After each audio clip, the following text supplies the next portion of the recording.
Hello hello hello hello and welcome to ईसरल बच्चों।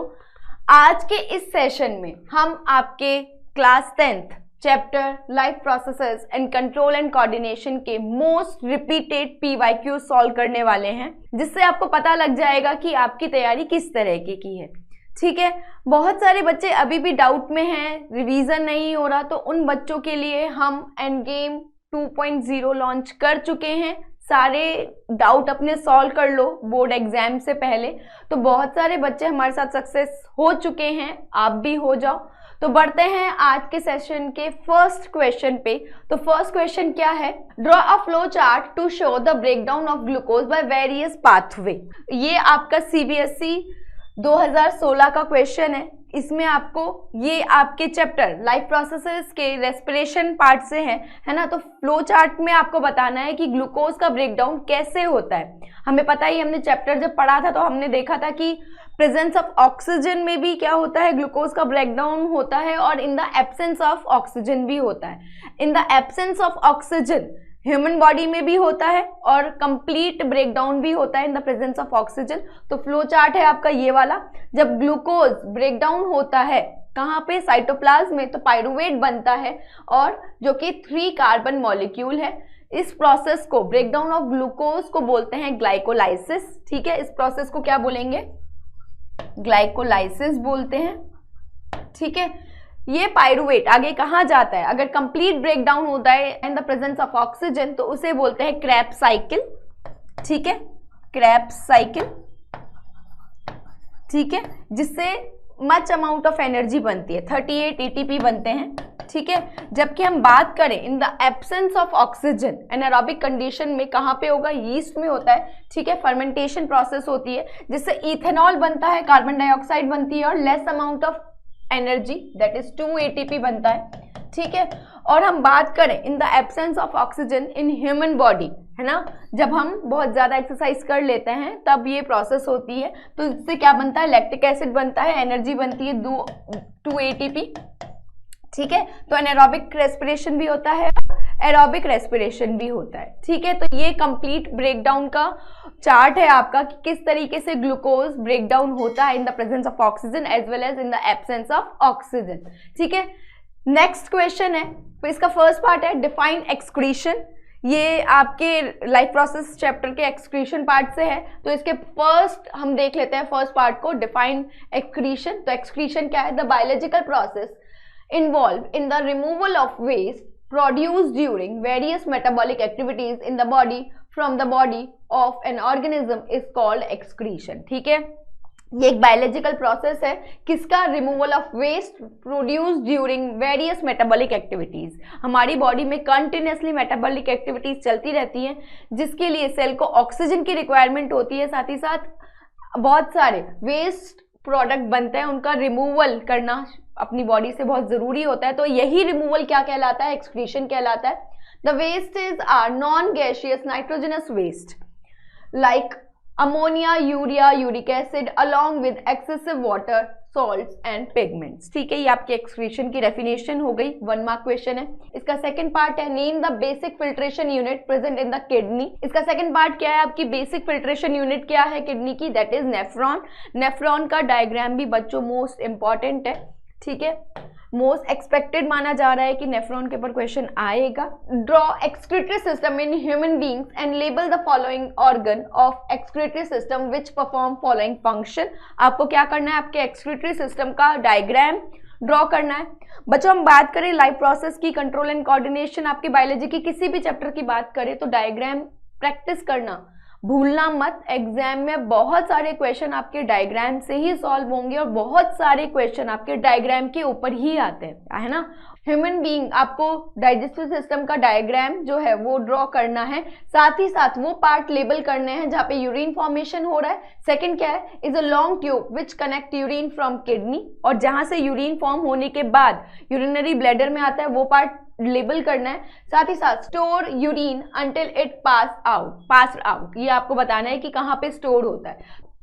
ठीक है, अगर हम बात करें ह्यूमन एक्सक्रीटरी सिस्टम की तो ये आपका कंप्लीट डायग्राम है जिसमें 2 किडनी आ जाती है, left kidney and right kidney, और किडनी से यूरिन किडनी में क्या होता है, अंदर किडनी के अंदर यूरिन फॉर्मेशन होता है और यही यूरिन यूरेटर के थ्रू कहाँ पे स्टोर हो जाता है, यूरिनरी ब्लैडर में, और यूरिनरी ब्लैडर से यूरेथ्रा के थ्रू बाहर रिमूवल हो जाता है उसका। तो पार्ट ऑफ एक्सक्रीटरी सिस्टम जहाँ पे यूरिन फॉर्मेशन होता है दैट इज किडनी, जहाँ से वो स्टोर होता है यूरिनरी ब्लैडर में दैट इज यूरेटर, और कहाँ स्टोर होता है यूरिनरी ब्लैडर में। तो ये 3 पार्ट्स है, साथ ही साथ आपके डायग्राम बहुत ही सिंपल है। तो ये आपका 5 मार्क क्वेश्चन है पूरा कंप्लीट, ठीक है। तो इस तरीके से आपके बोर्ड एग्जाम में क्वेश्चन आते हैं, ठीक है। थर्ड क्वेश्चन को देखें तो आपको एक चार्ट दिया गया है, इस चार्ट में आपको बताना है कि what is A and what is B, है ना। What is A B C D E F, यहाँ पे किसके बारे में पूछा गया है, ये आपके लाइफ प्रोसेसेस चैप्टर के किससे, न्यूट्रिशन से क्वेश्चन है, ठीक है। यहाँ पे gastric gland present in the wall of stomach, यहाँ पे हमसे पूछा गया है कि गैस्ट्रिक ग्लैंड में क्या क्या प्रेजेंट रहता है। तो हमें पता ही है कि गैस्ट्रिक ग्लैंड में हमारा HCl बनता है, म्यूकस होता है, और कौन सा एंजाइम होता है, पेप्सिन होता है, क्योंकि स्टमक में बेसिकली किसका डाइजेशन होता है, प्रोटीन का डाइजेशन होता है, ठीक है। तो ए अपना यहाँ पे हम HCl ले लेते हैं, बी क्या हो गया, पेप्सिन हो गया, और सी क्या है यहाँ पे, म्यूकस। तो ए क्या करेगा, HCl बहुत सारे काम करता है, 3 बेसिक फंक्शन होते हैं। एक तो वो किल कर देता है हार्मफुल बैक्टीरिया को, दूसरा एक्टिवेट करता है इनएक्टिव पेप्सिन को इन एक्टिव फॉर्म, और तीसरा क्या करेगा, फूड के मूवमेंट को क्या बनाएगा, इजी बनाता है। साथ ही हम बी की बात करें, पेप्सिन क्या करता है, प्रोटीन का डाइजेशन करता है, और सी हमने यहाँ पे म्यूकस लिया है, तो म्यूकस क्या करता है, वॉल जो है स्टमक की उसे क्या बनाता है, पेप्सिन से प्रोटेक्ट करता है, ठीक है। तो ये आपका कंप्लीट आंसर हो गया। ए यहाँ पे क्या है, hydrochloric acid that is HCl, B क्या हो गया, protein digesting enzyme that is pepsin, और थर्ड है म्यूकस। अगर हम हाइड्रोक्लोरिक एसिड की बात करें, क्या फंक्शन करता है, मीडियम को क्या बनाता है, एसिडिक बनाता है for the activation of enzyme pepsin. अगर हम बात करें पेप्सिन की, तो पेप्सिन क्या करेगा, acts in acidic medium which break down protein into peptone, ठीक है। प्रोटीन का डाइजेशन करेगा जिससे वो किस में कन्वर्ट हो जाते हैं, पेप्टोन में कन्वर्ट हो जाते हैं। हम बात करें म्यूकस की, तो म्यूकस क्या करता है, प्रोटेक्ट करता है inner lining of stomach from corrosion action of HCl, ठीक है। तो इस तरह ही से आपसे क्वेश्चन पूछे जा सकते हैं। ये कंप्लीट आप ABCDEF में मेंशन करके आ सकते हो। नेक्स्ट क्वेश्चन है, explain the significance of photosynthesis, right the balance chemical equation involve in the process. हमसे क्या पूछा गया है, फोटोसिंथेसिस के बारे में पूछा गया है कि फोटोसिंथेसिस क्या है, उसकी सिग्निफिकेंस क्या है, साथ ही साथ बैलेंस केमिकल इक्वेशन भी पूछी गई है। ये आपका बोर्ड एग्जाम 2017 का क्वेश्चन है, ठीक है। अगर हम फोटोसिंथेसिस को बात करें तो फोटोसिंथेसिस में क्या होता है, carbon dioxide, water, sunlight and chlorophyll की प्रेजेंस में क्या बनता है, फूड बनता है दैट इज ग्लूकोज। कहाँ पे होती है ये प्रोसेस, प्लांट की लीफ में ये प्रोसेस होती है। तो हमें सिग्निफिकेंस पूछा है, हमने फोटोसिंथेसिस की सिग्निफिकेंस, उसकी इंपॉर्टेंस के बारे में पूछा है कि फोटोसिंथेसिस से हमें क्या क्या मिलता है। देखो फोटोसिंथेसिस से हमको फूड मिल रहा है ना, ग्लूकोज बन रहा है, साथ ही साथ फोटोसिंथेसिस प्रोसेस के थ्रू ही ऑक्सीजन बनती है जो कि हम इनहेल करते हैं, और साथ ही साथ जो कोल है, जो हमें कोल मिलता है वो भी फोटोसिंथेसिस प्रोसेस से ही मिलता है। तो सिग्निफिकेंस ये आ गए। Photosynthesis is important for number of reason. First हो गया food, and second is oxygen, and third is fuel. बात करें हम फूड की, by photosynthesis green plant synthesize food from simple raw material like carbon dioxide and water, thus is sustain life on the earth, है ना। हमको इसी से ही अपना फूड मिल रहा है, हम प्लांट को कंज्यूम करते हैं तब जाके तो हमें एनर्जी मिलती है। बात करें हम ऑक्सीजन की, तो oxygen release during the process of photosynthesis is needed by animal and human for respiration. It is required for respiration of microbes. Oxygen also supports combustion of fuel, ठीक है। बात करें फ्यूल की, fossil fuel like coal, oil, natural gas are form of stored solar energy synthesize million of year ago through photosynthesis. Balance chemical equation, balance ये बच्चों बहुत important है कि balance chemical equation of photosynthesis, इसमें क्या होगा, carbon dioxide, water in the presence of chlorophyll and sunlight convert होते हैं ग्लूकोज में, वाटर में एंड ऑक्सीजन में। तो ये कंप्लीट केमिकल रिएक्शन आपको याद होनी चाहिए फोटोसिंथेसिस की, ठीक है। नेक्स्ट क्वेश्चन की तरफ देखें तो क्या है ये question, Why is there a difference in the rate of breathing between aquatic organism and terrestrial organism की जो ब्रीथिंग रेट होती है वो एक्वेटिक एनिमल की अलग रहेगी, साथ ही साथ टेरेस्ट्रियल एनिमल की अलग रहती है। तो हमें बताना है क्यों ऐसा होता है। अगर हम बात करें टेरेस्ट्रियल एनिमल की, तो टेरेस्ट्रियल एनिमल जो ब्रीथिंग करता है, जो एटमॉस्फेयर में, जो उसके सराउंडिंग में ऑक्सीजन रहती है उसे ही इनहेल करता है। जबकि हम बात करें एक्वेटिक एनिमल की, तो वो डिजॉल्व फॉर्म में जो ऑक्सीजन होती है उसे लेता है। हमारे आसपास तो ऑक्सीजन बहुत ज्यादा है, पर जब वाटर की बात करें, एक्वेटिक एनिमल्स की बात करें, तो वहां पे ऑक्सीजन का लेवल कम होता है, तो उनकी ब्रीथिंग रेट हाई रहती है एज कंपेयर टू टेरेस्ट्रियल। ठीक है, तो पहले का मैंने आपको आंसर बता दिया है क्यों होता है। उनकी स्लो रेट, हम जो टेरेस्ट्रियल में रहेगा उसकी ब्रीथिंग रेट स्लो होती है as compare to aquatic animals. क्या है second part? Draw a diagram of human respiratory system and label pharynx, trachea, lungs, diaphragm and alveolar sac. आपको कंप्लीट मैंने आपको बता ही दिया, चाहे न्यूट्रिशन में हो गया, फोटोसिंथेसिस में स्टोमेटा का डायग्राम हो गया, ह्यूमन डाइजेस्टिव सिस्टम का डायग्राम हो गया, हार्ट का डायग्राम हो गया, नेफ्रॉन का हो गया, है ना, न्यूरॉन का डायग्राम हो गया। ये बहुत इंपॉर्टेंट है, क्वेश्चन हर साल पूछे जाते हैं। तो यहाँ पे हमसे क्या पूछा है, ये आपका सीबीएसई 2020 का क्वेश्चन है, जिसमें ह्यूमन रेस्पिरेटरी सिस्टम का डायग्राम, साथ ही साथ कुछ पार्ट को लेबल करने के लिए बोला गया है। पहले इसका फर्स्ट पार्ट सॉल्व कर लेते हैं। फर्स्ट पार्ट क्या है कि टेरेस्ट्रियल एनिमल्स का जो ब्रीथिंग होता है वो एक्वेटिक एनिमल से क्यों अलग होता है। Terrestrial organisms inspire atmospheric oxygen while aquatic organisms thrill on dissolved oxygen present in water. Air contains about 21% of oxygen while water has less than 1% oxygen in dissolved state. Oxygen diffuses through water at much slower rate as compared to the air. A terrestrial organism has the advantage of utilizing great amount of oxygen at a faster rate with lesser effort, whereas aquatic organisms have to put more effort to obtain the same amount of oxygen. Therefore, breathing in aquatic organism is much faster than the terrestrial organism. मैंने आपको reason बता ही दिया। ये जरूरी नहीं आप इसी form में लिख के आओ, आपको जस्ट पता होना चाहिए। लाइन टू लाइन लिखने की कोई ज़रूरत नहीं होती, आपको बस पता होना चाहिए कि हमारे आसपास जो एटमॉस्फेयर है वहाँ पे ऑक्सीजन का अमाउंट ज़्यादा है as compare to aquatic atmosphere. हम ब्रीथिंग रेट हमारी स्लो रहती है as compare to aquatic animals. क्यों? क्योंकि हमारे पास ऑक्सीजन ज़्यादा है तो हम आराम से ब्रीथिंग कर लेते हैं, जबकि एक्वेटिक ऑर्गेनिज्म के पास आसपास क्या है, ऑक्सीजन की कमी है, तो उनकी ब्रीथिंग रेट बहुत ज़्यादा बढ़ जाती है। उनको ज़्यादा एफर्ट्स लगाने पड़ते हैं जो डिजॉल्व फॉर्म में ऑक्सीजन है उसे यूटिलाइज करने के लिए। ठीक है, सेकेंड पार्ट क्या है इसका, ह्यूमन रेस्पिरेटरी सिस्टम का डायग्राम। ये आपके सामने बना दिया गया है। ठीक है, यहाँ से नॉस्ट्रल है, नॉस्ट्रल से आ रहा है फेरिंग्स हो गया। फेरिंग्स क्या है, ट्रेकिया का अपर पार्ट। ये लैरिंग्स है जिसमें सी शेप में कार्टिलेजिनस रिंग मिलती है। उसके बाद ये लंग्स में ये जाता है ट्रेकिया और डिफरेंट ब्रोंक्यूल्स में डिवाइड हो जाता है। ये लंग्स है, लंग्स के नीचे एक डोम शेप में एक स्ट्रक्चर होती है जिसे डायफ्राम बोलते हैं, और जो ब्रोंक्यूल्स होता है ये फर्दर डिवाइड हो जाता है किसमें, एल्वियुलर सैक में, जहाँ पे बेसिकली गैसियस एक्सचेंज या रेस्पिरेशन होता है। ठीक है बच्चों, तो ये डायग्राम आपको पता होना चाहिए। ठीक है, नेक्स्ट क्वेश्चन है, क्वेश्चन आपका आ गया डबल सर्कुलेशन से रिलेटेड कि blood circulation is fishes is different from blood circulation in human beings. हमें पता ही है कि हमारे अंदर 4 चैम्बर्ड हार्ट होता है और डबल सर्कुलेशन मिलता है ह्यूमंस में। जबकि हम बात करें फिश की, तो फिश में 2 ही चैम्बर्स रहेंगे, वहाँ डबल सर्कुलेशन नहीं होता, एक बार ही ब्लड क्या होता है, हार्ट से पास होता है। तो इस तरीके से जो ब्लड सर्कुलेशन होता है वो फिशेज में अलग होता है ह्यूमन से, इसको हमें जस्टिफाई करना है। सेकेंड इसका पार्ट क्या है, describe blood circulation in human beings, कि किस तरीके से ब्लड सर्कुलेट होता है हार्ट के थ्रू इन ह्यूमंस।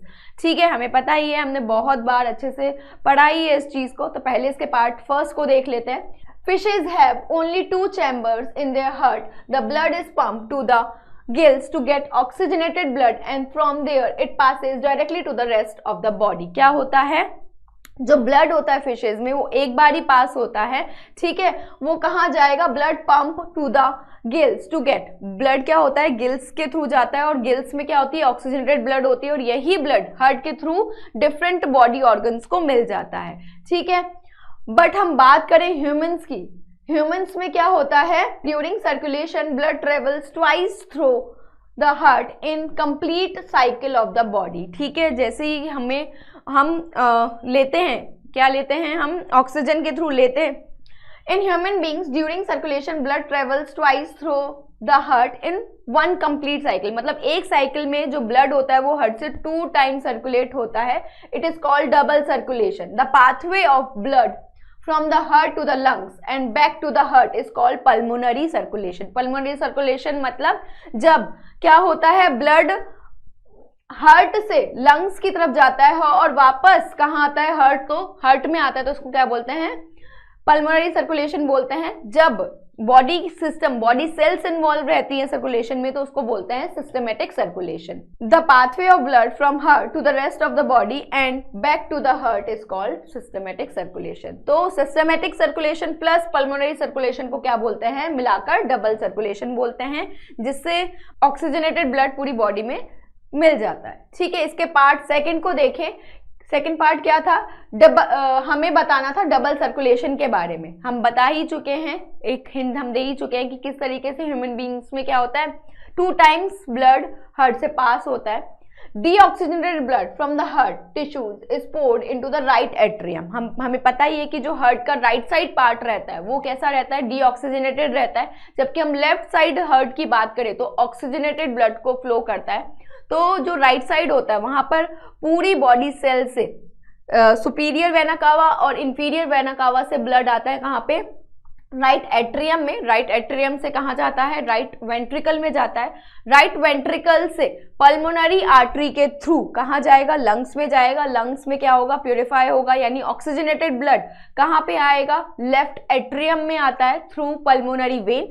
फिर वहां से एट्रियम से ब्लड आता है लेफ्ट वेंट्रिकल में, और लेफ्ट वेंट्रिकल से एओर्टा के थ्रू पूरी बॉडी सेल्स में मिल जाता है। तो यही पूरा प्रोसेस क्या है, डबल सर्कुलेशन है। Deoxygenated blood from the body tissues is poured into the right atrium. Contraction of the heart force it into right ventricle. From right ventricle deoxygenated blood flows to lungs through pulmonary artery. ये exception है आपका artery का। Usually arteries में oxygenated blood flow होता है, पर exception क्या है, पल्मोनरी आर्टरी, जहां पे डीऑक्सीजनेटेड ब्लड फ्लो होता है। ठीक है, oxygenated blood from lungs is return to left atrium, जहां पे लंग्स में ऑक्सीजनेशन हुआ, और ऑक्सीजनेटेड ब्लड कहां पे आएगा, लेफ्ट एट्रियम में आएगा, and then into left ventricle. The left ventricle force the oxygenated blood to whole body, और left वेंट्रिकल से कहाँ जाएगा, एओर्टा के थ्रू बॉडी सेल्स में मिल जाएगा। Thus for making one complete round or circuit or circulation circuit around all body parts, the blood passes through heart twice. This is known as double circulation of blood। और यही आपका क्या है, double circulation. इसमें आप एक diagram भी बना के आ जाना, जहां पे आपको लंग्स भी दिखाना है, हार्ट के 4 चैम्बर दिखाने हैं, और किस तरीके से डिफरेंट आर्टरीज और वेन के थ्रू क्या हो रहा है, सर्कुलेशन हो रहा है। आपके मार्क्स कहीं नहीं कटेंगे। ठीक है, नेक्स्ट क्वेश्चन है, reflex arcs continue to be more efficient for quick response, justify this statement giving reason. ये बोर्ड एग्जाम 2017 का क्वेश्चन है, जिसमें आपसे रिफ्लेक्स एक्शन के बारे में पूछा गया है। कंट्रोल एंड कोऑर्डिनेशन चैप्टर से है बच्चों। कंट्रोल एंड कोऑर्डिनेशन चैप्टर की बात करें तो वहां पे न्यूरॉन का diagram, reflex action and plant hormone, ये 3 मोस्ट एक्सपेक्टेड हम मान रहे हैं कि इनमें से क्वेश्चंस बनेंगे। तो पहला क्वेश्चन है आपका रिफ्लेक्स आर्क के बारे में, कि भाई इसमें कहीं ना कहीं रिफ्लेक्स आर्क में स्पाइनल कॉर्ड का डायरेक्ट इन्वॉल्वमेंट रहता है, ब्रेन का नहीं रहता है, क्योंकि हमें क्विक एक्शन लेना होता है, क्विक रिस्पॉन्स लेना होता है, जो भी हमें सडन में कुछ भी स्टिमुलाई मिला है। तो इसका जस्टिफाई आंसर क्या हो जाएगा, reflex action is automatic and spontaneous response to stimuli. जो भी हम सडन एनवायरनमेंट में चेंज हो रहा है उसके अगेन जो हमने स्पॉन्टेनियस क्विक जो एक्शन लिया है उसे बोलेंगे reflex action. The pathway taken by nerve impulses and responses in reflex action is called reflex arc. और जो उसका पाथ होगा, जो क्विक एक्शन का जो पाथ होगा, उस पाथ को हम क्या बोलते हैं, रिफ्लेक्स आर्क बोलते हैं। It consist of receptor, sensory nerve, जो कि मैसेज को कहाँ ले जाएगी, सीएनएस तक। सीएनएस मतलब स्पाइनल कॉर्ड तक। स्पाइनल कॉर्ड से मैसेज जाएगा मोटर न्यूरॉन के थ्रू इफेक्टर के पास, या इफेक्टर क्या हो सकता है, या तो मसल्स हो सकते हैं या ग्लैंड्स हो सकते हैं। तो ये कंप्लीट पाथवे क्या कहलाएगा, रिफ्लेक्स आर्क कहलाएगा। Reflex arc is evolved in animals because thinking process of brain is not fast enough. Reflex arc enable the body to give quick response to harmful situation so that chances of damage of body are decreased. हमें क्या करना है, जो भी risk है उसे कम से कम करना है, क्विक एक्शन लेना है. तो इस वजह से स्पाइनल कॉर्ड इसमें इन्वॉल्व रहता है, क्योंकि ब्रेन को किसी स्टिमुलाई के अगेंस्ट एक्शन लेने में टाइम लग जाता है. ठीक है बच्चों. It also prevents overloading of brain, so prevents it fatigue. Many animals have very little or none of the complex neuron network needed for thinking, so it is likely that reflex arc has evolved as an efficient way of functioning in the absence of through thought processes. However, even after complete neuron networks have came into existence, the reflex arc continue to be more efficient for quick response. ये पूरा justify answer है, जरूरी नहीं है आपको just ऐसे लिख के आना है, आपको बताना है कि व्हाट इज रिफ्लेक्स एक्शन, इसमें ब्रेन इन्वॉल्व क्यों नहीं रहता है. ठीक है, ये सब पॉइंट्स आपको लिख के आना है. जहां तक कोशिश करना पॉइंट्स में आंसर करना. यहाँ पे मैंने आपको एक पैराग्राफ में आंसर बताया कि किस तरीके से आपको बताना है, कौन कौन से पॉइंट्स बताने हैं, पर इसको जितना हो सके पॉइंट्स में करके आना. ठीक है बच्चों. नेक्स्ट क्वेश्चन है, draw a neat diagram of neuron and label dendrites axon.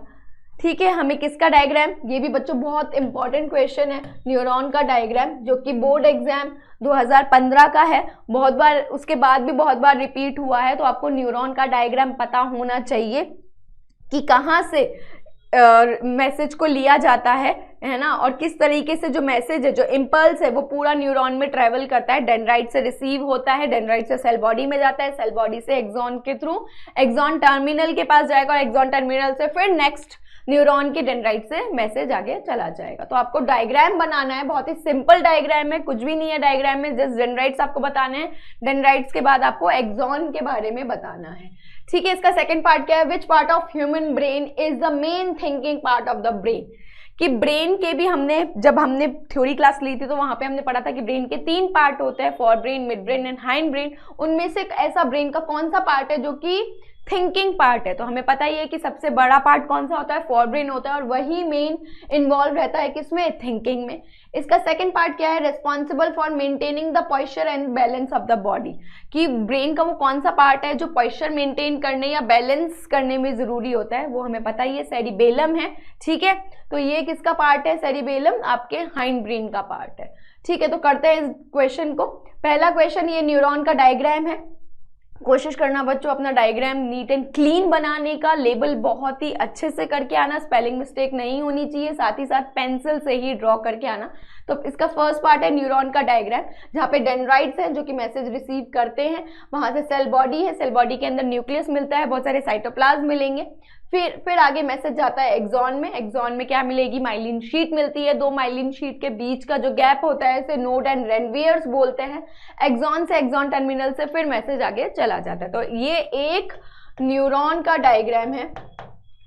ठीक है, ये आपका एक न्यूरॉन का डायग्राम है. इसका सेकंड पार्ट क्या है कि ब्रेन का वो कौन सा पार्ट है जो थिंकिंग में इन्वॉल्व रहता है. तो for brain which includes cerebrum, olfactory lobes, diencephalon is main thinking part of the brain. ठीक है, अगर फोर ब्रेन में भी पूछा जाए कि फोर ब्रेन में भी कौन सा ऐसा पार्ट है जो मेन थिंकिंग के लिए इन्वॉल्व रहता है, तो दैट इज सेरिब्रम. अगर कंप्लीट पूछा था कि ब्रेन का कौन सा पार्ट है, तो आप फोर ब्रेन के बारे में लिख के आओगे. अगर फोर ब्रेन के भी किस पार्ट में भी थिंकिंग का मेन काम होता है, दैट इज सेरिब्रम.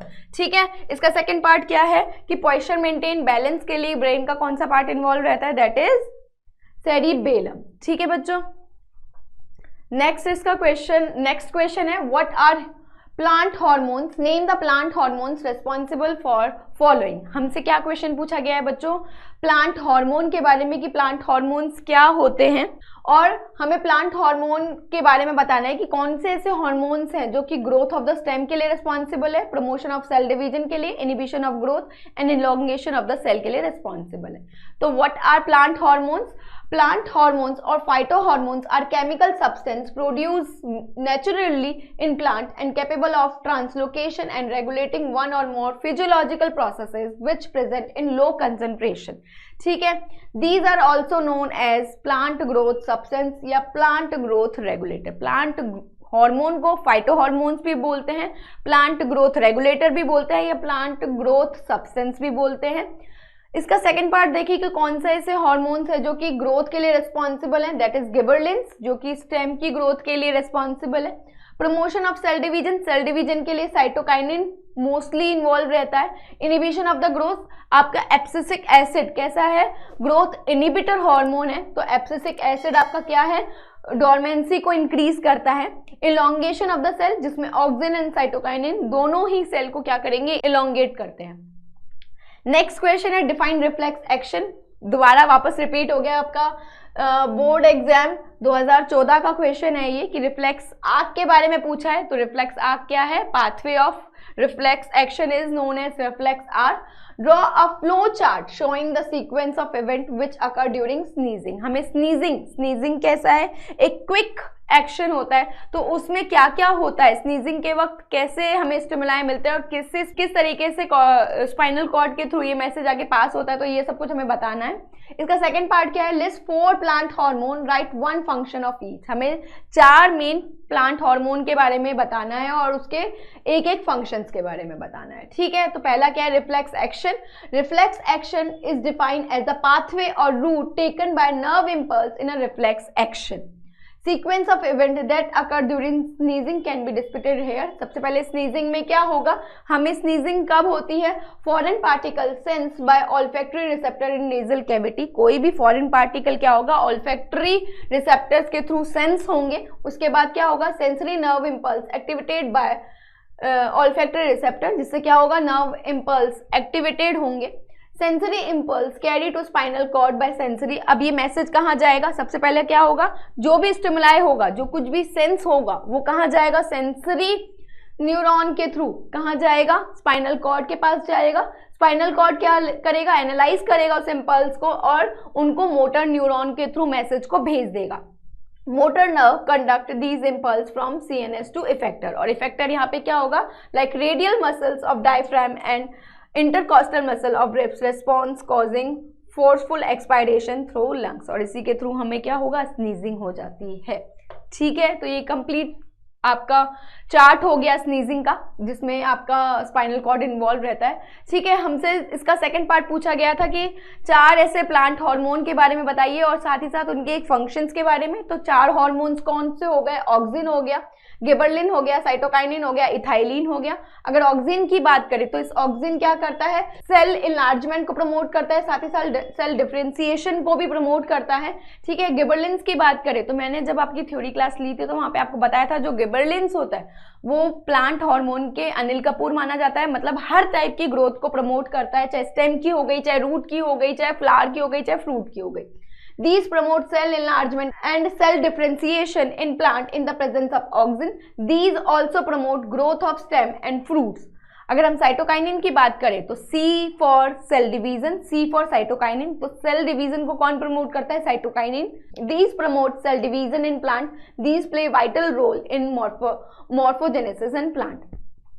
एक ऐसा प्लांट हार्मोन जो कि गैसियस होता है, that is ethylene. Ethylene promote growth and ripening of fruits, it help in breaking the dormancy in bird and seed. साथ ही साथ इथाइलिन क्या करेगा, डोरमेंसी को ब्रेक करता है इन बर्ड एंड सीड। आपका जो इथाइलिन है वो कहीं ना कहीं एज अ ग्रोथ प्रमोटर भी है और ग्रोथ इनिबिटर भी है, डुअल रोल प्ले करता है, ठीक है।